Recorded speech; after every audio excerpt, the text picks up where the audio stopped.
काम करने योग्य है वो तो कहीं भी काम करके खा सकता है, लेकिन कुदरत ने हमारे इन दिव्यांग को, कुछ नेत्रहीन को, ये कोई किसी की देन तो है नहीं, प्रकृति की देन है। इनके लिए जिस प्रकार से आसू जी लगे हुए हैं काम के लिए, और अब इन्होंने आगे बढ़ा के एक प्रोग्राम बनाया है कि हम इनको अपने पैरों पर खड़ा करना चाहते हैं। जैसे कि आपने इनसे पूछा भी, मैंने भी पूछा कि हमारा समय भी कट जाए और हम कोई काम करने लग जाएं। अगर काम करेंगे तो समय के साथ साथ हम कुछ उत्पादन भी कर लेंगे, लोग हमें फिर परिवार भी, रिश्तेदार भी, अड़ोसी पड़ोसी भी अच्छी निगाह से देखने लग जाएंगे। हमारे समाज में सबसे बुरी बात यह है, हम इतने मतलबी हो गए, जिससे मतलब है उसकी तो मदद कर देते हैं, जिससे हमारा कोई मतलब नहीं उससे हम परे हट जाते हैं। तो मेरी बेटी है सलोनी, ये उनका बेटा है, मेरा दोता कह लीजिए, जयवर्धन जी। तो इस बार, वैसे तो हर साल वो गरीब आदमियों के लिए कुछ ना कुछ दवाई के तौर पर, कभी दूसरी चीज़ों पर, हर साल जब सर्दी शुरू होती है तो पैसा भेजती है। इस बार हमने आंसू से पूछा, यार आंसू हमें ऐसे बताओ सही पैसा कहाँ लगे जिससे, क्योंकि आप कंबल दे देते हो तो मैं कई बार देखता हूँ वो कंबल दोबारा मार्केट में आ जाते हैं। दवाई तो मार्केट में नहीं आती थी, बल्कि मैंने अशोक जी के कई बार अलग अलग आदमियों की जिम्मेवारी लगाई भाई, तो आप हॉस्पिटलों में जाके देखो कहाँ दवाई की जरूरत है। इस बार मेरी बेटी ने फैसला कराया, वो क्या करती है कि पूरे साल का पैसा बचाती है, बच्चों के खर्च जो होते हैं ना पढ़ाई में बगैर बात में। तो उसने 5 लाख रुपए बचे, तो उसने कहा कि मेरा पैसा ऐसी जगह लगाओ जो जहाँ जिसको ज़रूरत है। तो तब हमने ये फैसला किया कि ये यहाँ लगाओ। ये 5 लाख रुपये इसलिए भेजे थे, और हमने सोचा कि इनके साथ खाना भी खा के देखेंगे किस प्रकार का बनाते हो, और भी इनको किस चीज़ की ज़रूरत है। से आपने कहा कि स्वरोजगार इनको ताकि समाज में बराबरी का लिए ही तो हम आपसे भी, आंसू से भी, हम कई लोगों से पूछते हैं, इनसे पूछते हैं कि आप बताइए आप किस काम में एक्सपर्ट हो सकते हो, आप क्या कर सकते हो। अब मैं कहते तू ट्रैक्टर चला ले, तू कार चला ले, नहीं चला पाएगा, नहीं।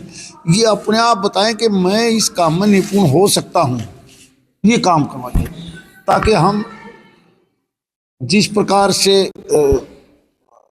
चार की जो वेलफेयर स्कीम है, की हैं, प्रांत की हैं, उनसे भी हम मदद कर सकें, और जो अपनी स्वेच्छा से पैसा बचे वो दे दें इनको, ताकि ये इस प्रकार से आगे बढ़ सके। अपने आप को ये मान के चले कि हम भी स्वतंत्र भारत के नागरिक हैं, क्योंकि कल गणतंत्र दिवस है, और गणतंत्र दिवस से पहले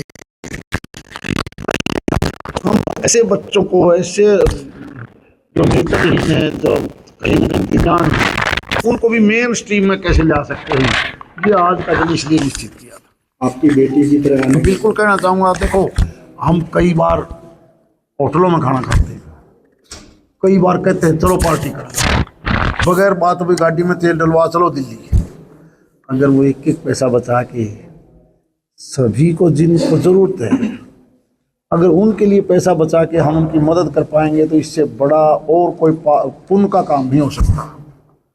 बहुत बच्चे हैं, चलो शाम में फलां जगह खाना खाएंगे, और वहाँ जाके क्या करेंगे, खाना खाया 4000 का, 2000 का बच गया, किसके काम आया। अगर वो 4 की बात बजाय कह दें कि तुम खाना 2000 का खाओ, थोड़ा खा लो, ज़्यादा बर्बाद क्यों कर रहे हो, ऐसी जगह खा लो जहाँ सस्ता भी और बढ़िया भी हो, और वो 2000 जो बचे हैं वो यहाँ खर्च कर दो। यानी मेरा मतलब यहाँ का मतलब प्रदेश भर में कहीं पर भी, देश में कहीं पर भी, बल्कि हमने दूसरी तरफ से तो बचना पड़ेगा।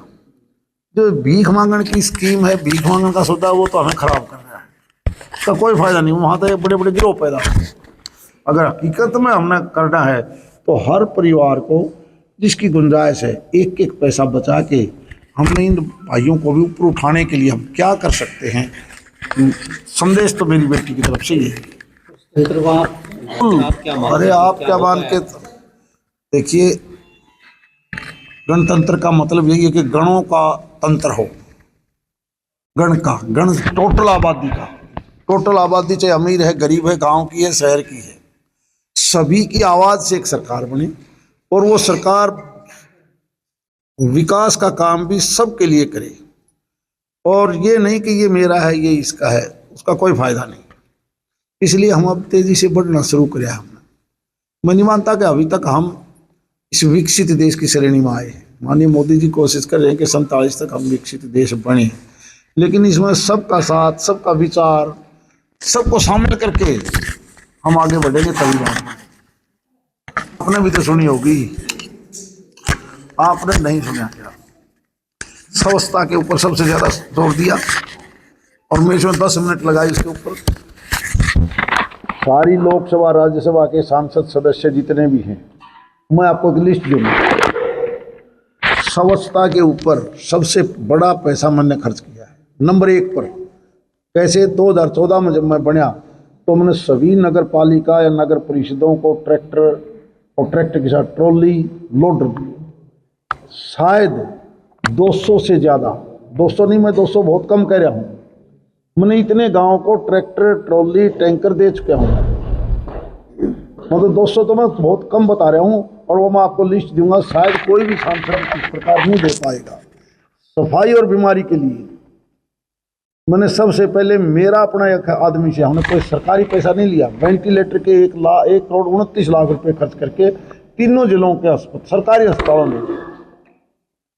इसी प्रकार से जब कोविड का टाइम आया, सैनिटेशन बहुत महंगा था, मारा मारी थी, मैंने 200 ड्राम बड़े बड़े मंगवाए और आज भी वो ड्राम पड़े हैं। उसका हमने कोई MP लाइट से या सरकारी पैसा नहीं लिया। हमारी कोशिश ही है कि हमें जो मिलता है उस पैसे को आखिरी आदमी तक, उस स्वच्छता के ऊपर हम कैसे ध्यान बढ़ते, यही हमारा ध्येय होना चाहिए। और इस बार हम बल्कि अब कोशिश करने लग गया हूँ। मेरे पास कल ही एक मीटिंग जो यहाँ थी पंचायत घर में, क्योंकि ट्रैक्टर तो हमने बहुत बांट दी और भी बांट देंगे, लेकिन एक बात आई कि ट्रॉली नहीं दोगे तो हमारे पास पैसा नहीं है।